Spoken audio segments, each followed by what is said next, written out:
السلام علیکم پاکستان، حمید نقیبی آپ کی خدمت میں حاضر ہے۔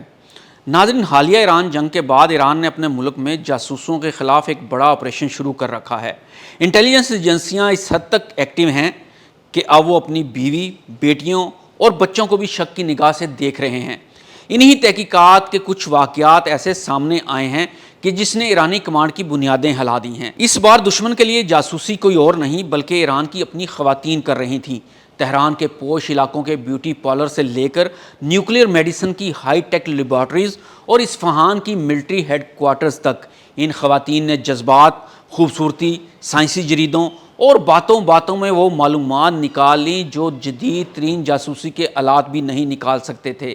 یہ بات یاد رکھیں، یہ کوئی عام خواتین نہیں تھیں بلکہ ایرانی سول و ملٹری اداروں میں ٹاپ کی مینجمنٹ میں شمار ہوتی تھیں۔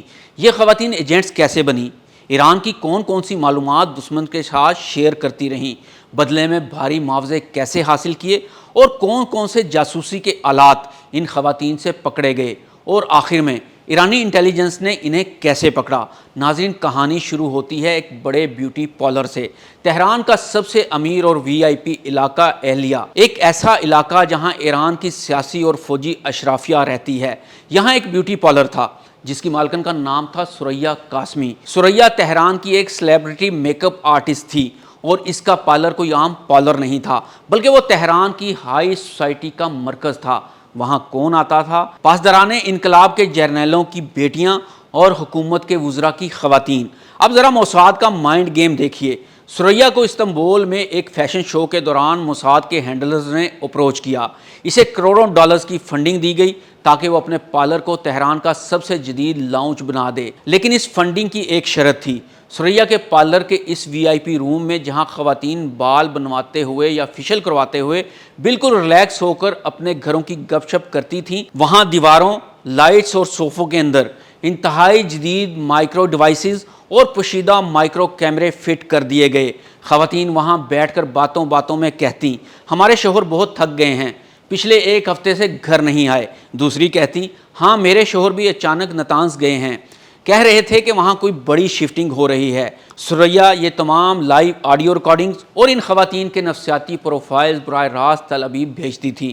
موساد ان باتوں سے یہ اندازہ لگا لیتا تھا کہ کس سائٹ پر اس وقت کیا کام چل رہا ہے اور کون سا سائنسدان اس وقت اتنے شدید ذہنی دباؤ میں ہے کہ اسے بلیک میل کر کے یا پیسے دے کر ہائر کیا جا سکتا ہے۔ لیکن یہ نیٹ ورک پکڑا کیسے گیا؟ 2026 کے شروع میں ایران کے ایک سینئر نیوکلیئر فزسٹ کی خفیہ لوکیشن پر اسرائیل نے عین اس وقت ڈرون ٹریکنگ کی جو وہ اصفہان جا رہے تھے۔ ایرانی کاؤنٹر انٹیلیجنس نے جب اس لیکیج کا سراغ لگانا شروع کیا تو انہوں نے پایا کہ اس سائنسدان کی لوکیشن کا علم صرف 2 لوگوں کا تھا، ایک وہ خود اور دوسری ان کی اہلیہ کا فون ہیک نہیں تھا۔ لیکن جب ان کے پورے ہفتے کا روٹین دیکھا گیا تو معلوم ہوا کہ وہ 2 دن پہلے ثریا کے بیوٹی پارلر گئی تھی۔ ایران کی وزارت اطلاعات نے جب پارلر پر چھاپا مارا اور دیواروں کا ڈیجیٹل اسکین کیا تو وہاں سے موساد کی مائکرو چپس برآمد ہوئیں۔ ثریا قاسمی کو گرفتار کر لیا گیا اور اس ایک گرفتاری نے تہران کے حکمران طبقے کی خواتین میں وہ کھلبلی مچائی کہ آج بھی وہاں کی خواتین کسی پارلر میں کھل کر بات کرنے سے ڈرتی ہیں۔ ناظرین، پہلی کہانی اگر ہائی سوسائٹی کی تھی تو یہ دوسری کہانی ایران کے سائنسی حلقوں کا سب سے بڑا ہولناک لیکیج کیس ہے جس کا براہ راست تعلق تہران یونیورسٹی اور یورینیم افزودگی کی خفیہ لیبارٹری سے ہے۔ یہ کہانی ہے ڈاکٹر الہام نوری کی۔ ڈاکٹر الہام نوری کیمسٹری اور نیوکلیئر میڈیسن کی ایک مایہ ناز اور جینیس سائنسدان تھی۔ اس کا کام in radio isotopes per research کرنا تھا جو کینسر کے علاج کے لیے تہران کے ری ایکٹر میں تیار کیے جاتے ہیں۔ اس اعلیٰ سائنسی عہدے کی وجہ سے اسے ایران کے پورے جوہری پروگرام کے ری ایکٹر لیول تک قانونی اور آفیشل رسائی حاصل تھی۔ وہ جب چاہتی لیبارٹریز کا معائنہ کر سکتی تھی۔ موساد نے اسے کیسے پھنسایا؟ یہ طریقہ کار ہر پڑھے لکھے انسان کی آنکھیں کھول دینے کے لیے کافی ہے، غور سے سنیے۔ الہام کو کسی نے فون نہیں کیا بلکہ یورپ سے شائع ہونے والے ایک جعلی بین الاقوامی سائنسی جریدے سائنٹیفک جرنل کے ذریعے انہیں اپروچ کیا گیا۔ ان سے کہا گیا کہ آپ کی ریسرچ کمال ہے، آپ ہمارے لیے پیپرز لکھیں اور ہم آپ کو لاکھوں ڈالرز کے بین الاقوامی وظائف اور لندن کی یونیورسٹی میں ریسرچ کی پیشکش کریں گے۔ الہام اس جال میں آ گئی۔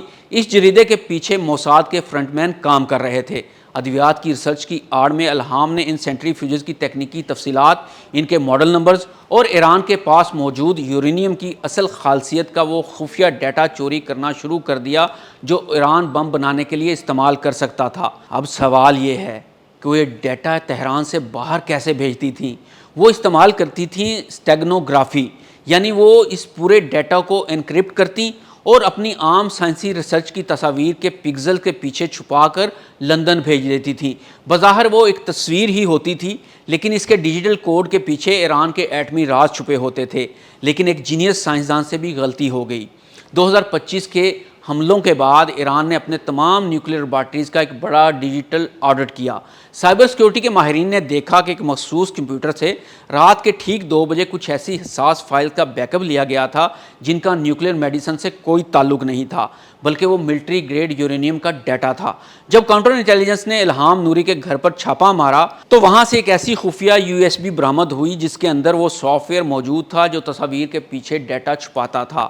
الہام نے انقلابی عدالت کے سامنے اعتراف جرم کیا اور اسے قید بامشقت کی سزا سنائی گئی، لیکن اس نے ایران کے سائنسی نظام کو وہ زخم دیا جس کی تلافی ممکن نہیں تھی۔ ناظرین، مئی 2026 کا یہ پورا منظرنامہ اور یہ دونوں مصدقہ کہانیاں ثابت کرتی ہیں کہ ایران اور اسرائیل کے درمیان چلنے والی یہ جنگ صرف آسمان سے گرنے والے بمبوں کی نہیں ہے، یہ جنگ دماغوں کی ہے، یہ جنگ سوسائٹی کے اندر گھس کر غدار پیدا کرنے کی ہے۔ موساد نے سریا قاسمی کے ذریعے تہران کے بیوٹی پارلرز کو لسننگ پوسٹ بنا دیا، ڈاکٹر الہام نوری کے ذریعے سائنسی جریدوں کو ہتھیار بنایا اور دونوں کے ذریعے جذبات اور بلیک میلنگ کا وہ کھیل کھیلا جس نے ایران کے سیکیورٹی ڈھانچے کو ہلا کر رکھ دیا۔ امریکہ اور اسرائیل کی شدید بمباری اصفہان کے گرینائٹ پہاڑوں کو نہ توڑ سکی، لیکن موساد کی اس زیر زمین جال نے ایران کے اندرونی اعتماد کو ضرور توڑ دیا ہے۔ آج ایران کے جوہری پروگرام میں کام کرنے والا ہر شخص اپنے ساتھ والے پر شک کر رہا ہے کہ غدار کون ہے۔ آپ کے خیال میں موساد کا یہ نیٹ ورک ایران کے لیے زیادہ بڑا خطرہ ہے یا اسرائیل کے بنکر بسٹر بم؟ اپنی قیمتی رائے کا اظہار ضرور کیجیے گا۔ حمید نقیبی کو اجازت دیجیے۔ ویڈیو اچھی لگی ہو تو اسے شیئر ضرور کیجیے۔ اللہ حافظ۔